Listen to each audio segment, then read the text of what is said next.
இல்லை.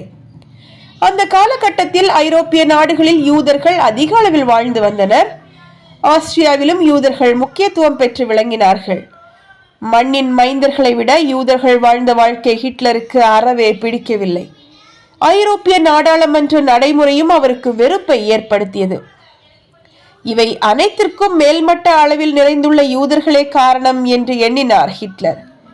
1914ஆம் ஆண்டு அன்று முதல் உலக போரின் போது வியன்னாவில் இருந்து வெளியேறி ஜெர்மனி சென்ற ஹிட்லர் இராணுவத்தில் இணைந்தார்.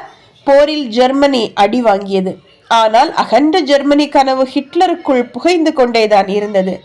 அந்த காலகட்டத்தில் ஜெர்மன் தொழிலாளர் கட்சி யூத எதிர்ப்பை கொண்டிருந்தது. ஆனால் இந்த கட்சியில் மக்களை கவரக்கூடிய அளவில் பேச்சாளர்கள் எவரும் இல்லை.